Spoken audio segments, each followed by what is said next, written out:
当然，光靠中药还不够，生活方式的调整也很重要。首先是睡觉的姿势，很多人习惯仰卧睡觉，这样舌根容易后坠，堵塞气道，建议侧卧睡觉，这样能减少舌根后坠的程度。而且从中医的角度来讲，侧卧也更符合人体的生理特点。养生三要里面就提到，睡侧而屈，厥正而伸。其次是枕头的高度，枕头太高或太低都不好，会影响颈部的生理弧度，压迫气道。一般来说，枕头的高度应该让颈部保持自然的弧度，大约1个拳头的高度比较合适。再次是睡前的准备，睡前不要吃得太饱，不要喝酒，酒精会让肌肉更加松弛，加重打呼噜的程度。睡前可以做一些简单的颈部按摩，帮助局部的气血循环。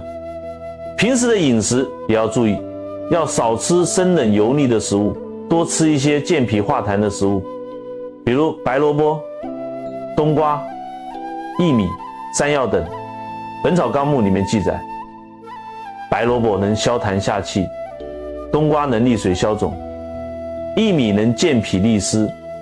这些食物经常吃，对改善痰湿体质很有帮助。运动也很重要，不一定要剧烈运动，每天散步半小时，做做八段锦、太极拳，都能改善气血循环，增强体质。《黄帝内经》说，流水不腐，户枢不卷。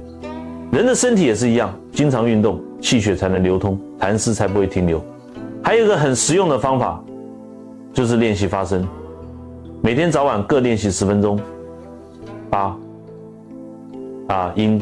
这个方法能锻炼咽喉部的肌肉，增强肌肉的张力，减少睡觉时的松弛程度，就像运动员要训练肌肉一样。咽喉部的肌肉也需要训练。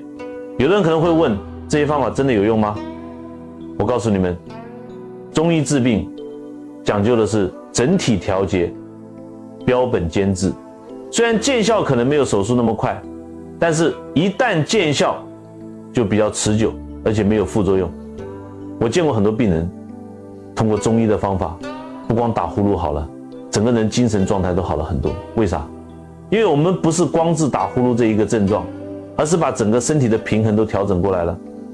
身体平衡了，各种小毛病自然就消失了。